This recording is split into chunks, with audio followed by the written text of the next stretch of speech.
Thank God I didn't go Thailand. Can I pass this hot potato to Sky? Sky, take it away. Hey, but I went to Thailand, okay, so I'm very sure my data is there. I damn bengang, okay. Yeah, I think Thailand moved really fast this year, but I guess they are stuck with the situation of having their past catching up with them. Because if you notice, Thailand actually started their PDPA Act in May this year, 2021.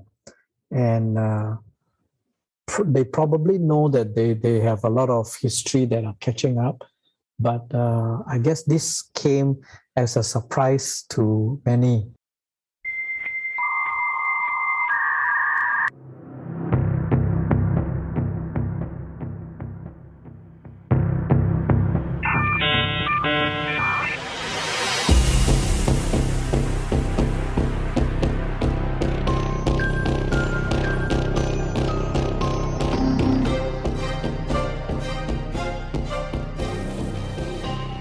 Welcome to the SecurityLah podcast.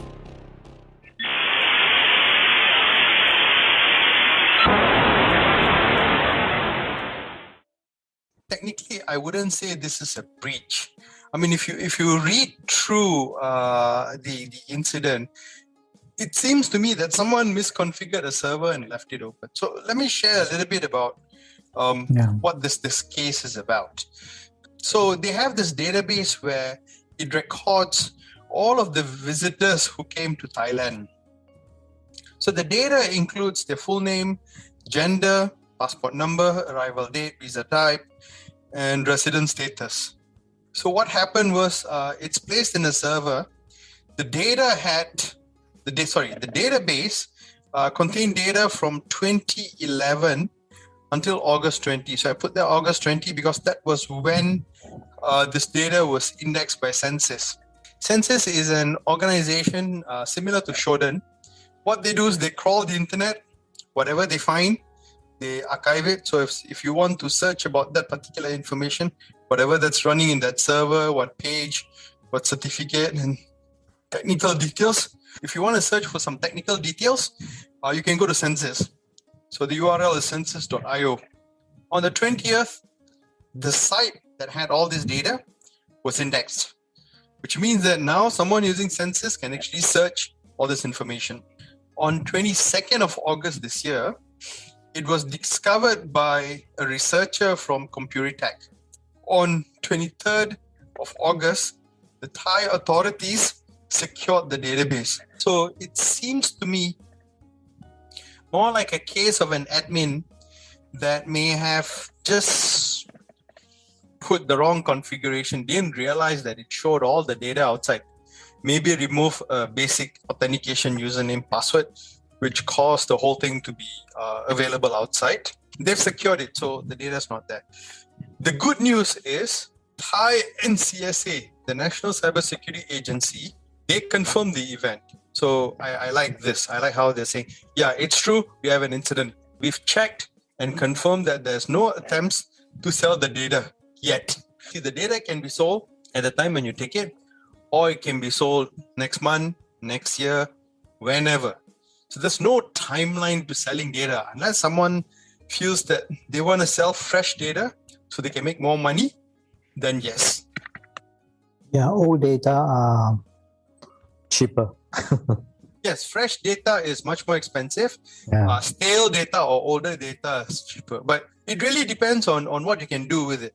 To be honest, visa information, I don't know. I really don't know if you could do anything with it. You can probably try to do some scam. Hey, I know you went to Pattaya last week.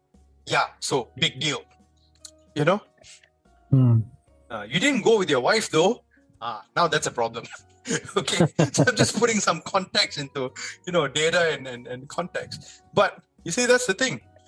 It's a different story if it was actual passports. I know for a fact that actual passport fetches much, much more fiat or currency or money compared to all this data.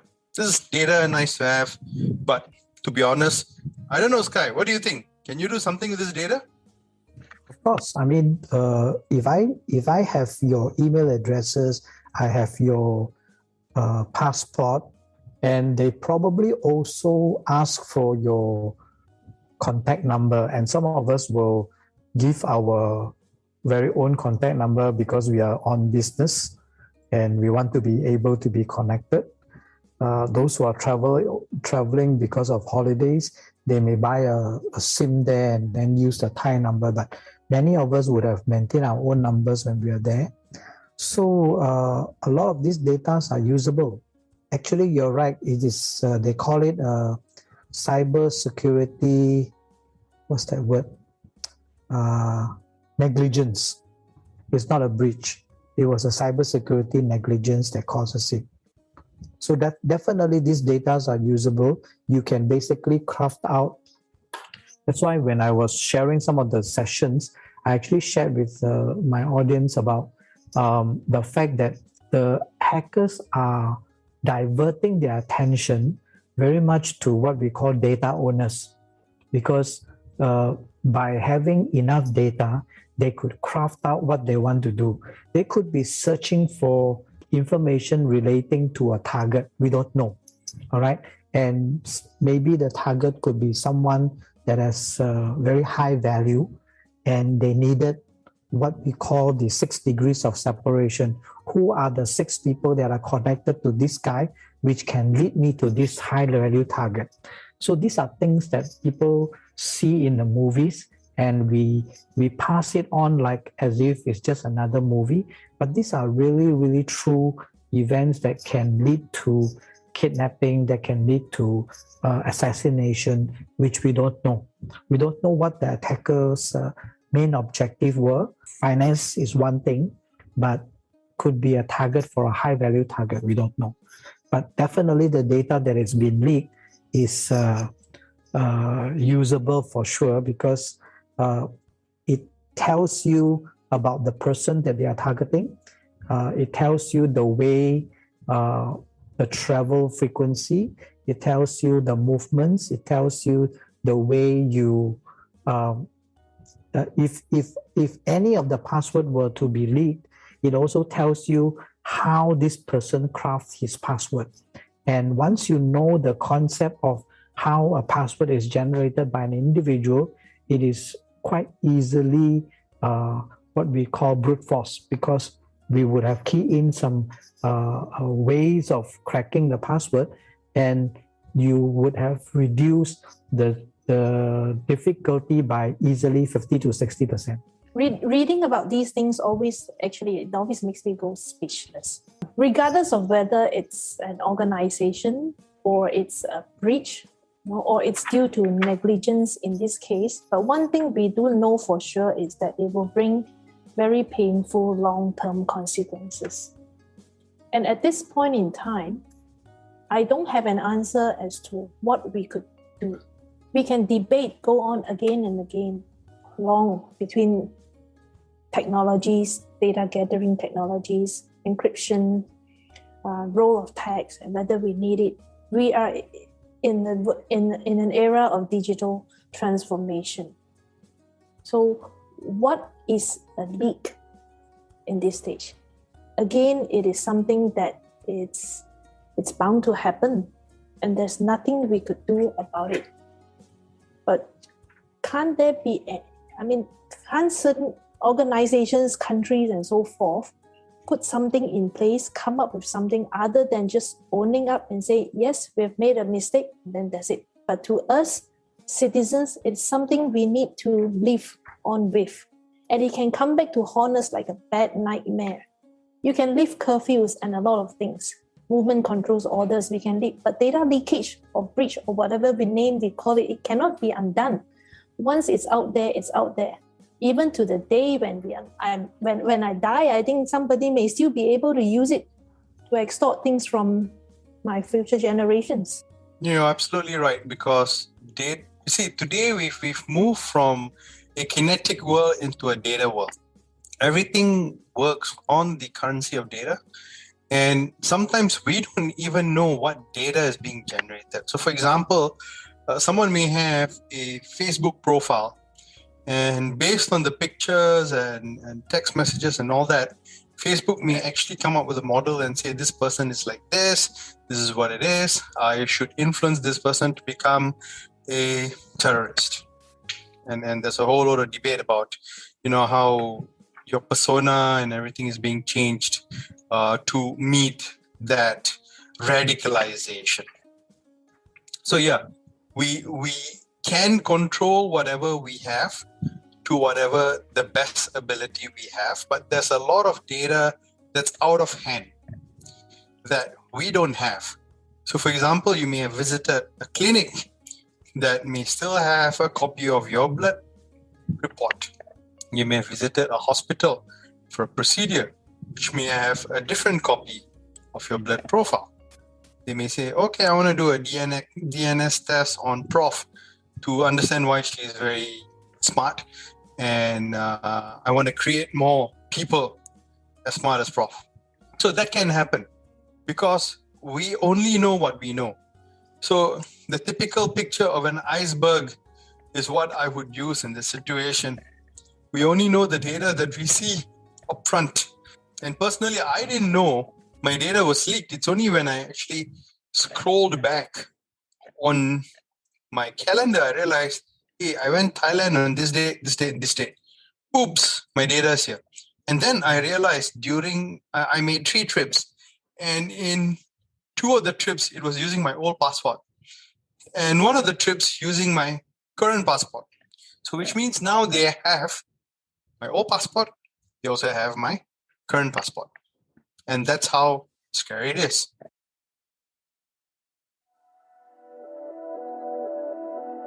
Enjoying the show so far? Subscribe now so that you don't miss out on the latest episode. We are available on Spotify, Apple Podcasts, Google Podcasts, and many other platforms. Visit podcast.securitylah.asia to get the links to subscribe. What I like about this particular data leak or breach or misconfiguration that caused the leak, what I like about it is that we've been talking about breaches and leaks whereby citizen data is actually put out there on for sale, or is compromised, or is out there in the dark web. This particular data, however, is of foreign tourists. So Thailand, the incident happened because of Thailand. It happened in the country of Thailand via a private company, I think. Not sure about that, but it's not Thailand citizens' data which is out there. It's 106 million international travelers. Their data is exposed to the public internet. So to a hacker, is data like this, is information like this still useful? How would they manage it? How would they manage this kind of data, which is coming from different? It's about different individuals from different countries. I think Sky put it out just now very eloquently about how data can be used, misused, abused. And it doesn't matter whether the data belongs to the citizens of the country or outside, because this will definitely affect tourism for Thailand, because there's going to be a level of trust deficit by the tourists. I mean, Thailand is still a tourist destination in Asia. They still have a sizable business on tourism. So yeah, so it's going to be an issue as to how the Thais and the government agencies and the authority of tourists is going to assure the visitors that their data is safe. I think that's the thing that they would have to start looking at. I know right now it's post-COVID, everybody wants to travel. And in fact, in Malaysia, they just opened up travel bubble to Thailand. I think Thailand opened up, not Malaysia. So we'll have to see if Malaysia says, okay, you can travel to Thailand. I probably start with Langkawi first. I want Penang, man. Yeah, man. Not Langkawi. I want Penang. I want Okay. Nasi Kandar. Food heaven. Yeah. So the whole issue is, I think Thailand will probably lose some of the high value visitors because they will be concerned. But the daily guys like you and me, I don't know. Maybe Doc is a high value visitor. I don't know, but people like me, I doubt anyone wants to assassinate me unless the APT groups find my comments about them rather sarcastic and unpleasant.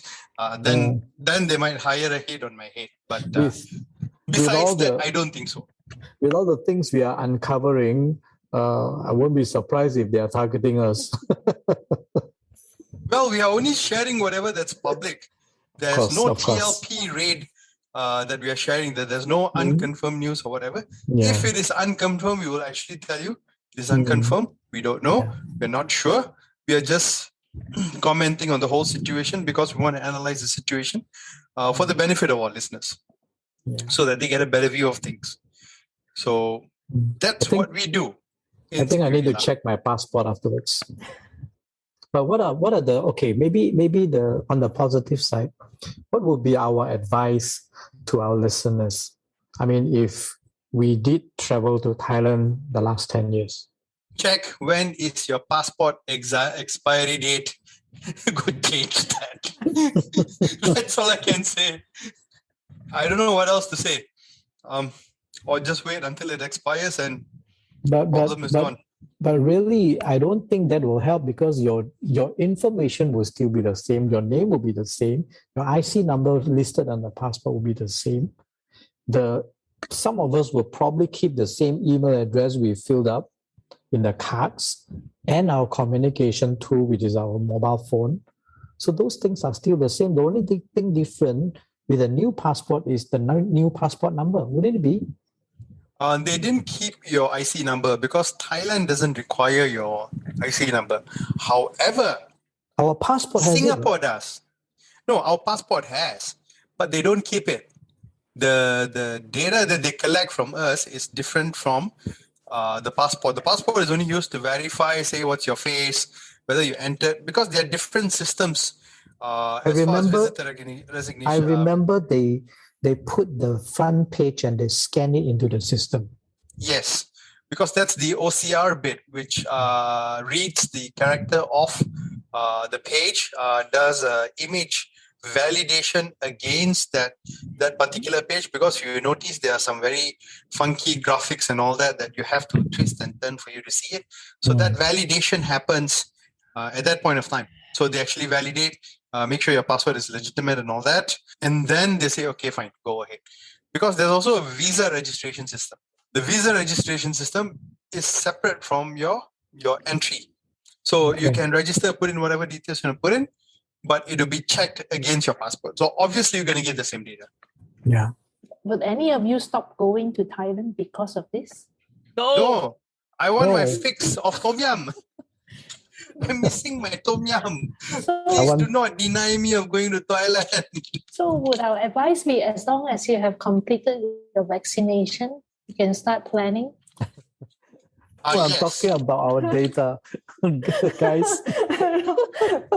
You have to forgive me for that, because I remember I changed my passport since my last visit to Thailand. So, obviously I'm thinking of holiday and vacation. Hey, Sky, I want to enjoy my Tom Yum. Please don't burden me with all this data and whatever not. And let me tell you, this is the thinking of an average user. Seriously. If you go, we go and talk to these people and say, hey, your data is late. Okay, so what can I do about it? Well, I'm sorry, but I really don't know what else to say. But true, that is the fact, right? Yeah. There's really nothing much we could do about it. So we're just, but we're bringing all this incident to light so that we feel that our listeners should know about it, understand what happened, understand why it happened. And hopefully one of the discussions may ring in your head at the right time and you would avoid doing something that may have costed your organization something really bad. Yeah. So we want to have this as an awareness for everyone who listens to us, so that you know, okay, so this happened in Thailand, this happened in Indonesia, this happened in Malaysia, this happened in Singapore. We're bringing all these case studies for your benefit. so that you learn and you become better with it.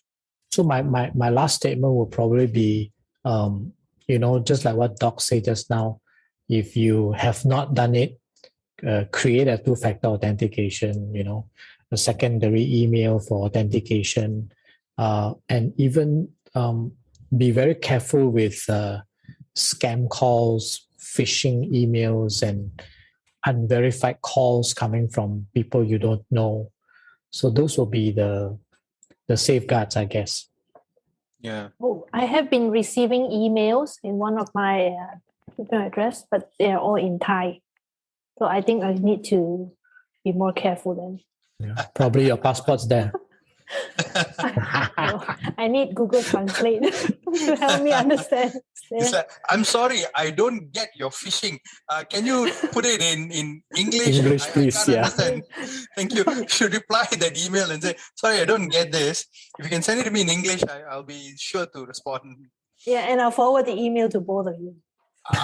You Sure. can tear it apart. I love to. Yeah. Okay, so we come to the end of this session. We hope you've benefited from this discussion. And I would like to say as closing remark, I'm quite amazed at how the Thai NCSA agency worked on this. And if you look at the lead time, it's like within days it's closed. And it's not like 7 days or 10 days. It's like within 3 to 4 days, everything is clear. And hats off. I mean, credit is where credit due, and I like to tip my hat to the Thai NCSA for doing such a wonderful job, and I hope the other CSAs around the region would also follow suit. Well, like Doc says, credit due to whoever who is doing their work. I think the Singapore government has also done their bit for the region, and we hope that the other countries' certs will be able to do the same, starting with the first step of making it a compulsory requirement for disclosure. That will help in improving our security posture as a country. Awesome. I will rally behind that. Disclosure. We need IOCs. We need to know what's happening so that we can protect everyone in the country as one. You are not alone. If you are not sharing information, remember someone else is also not sharing information, and that may be the reason why you're getting attacked and you're suffering. So if everyone starts sharing information, the bad guys will lose. Yeah, like I always say, the bad guys are working together. We are not. That's the problem. Definitely. And if you see their TIs where they cross-share code, they cross-share infrastructure, so they are talking to each other. They're not working in an island. They are talking to each other. But sadly, like what you pointed out, we should have better forums, better communication channels so that we can manage these kind of issues in a much better way.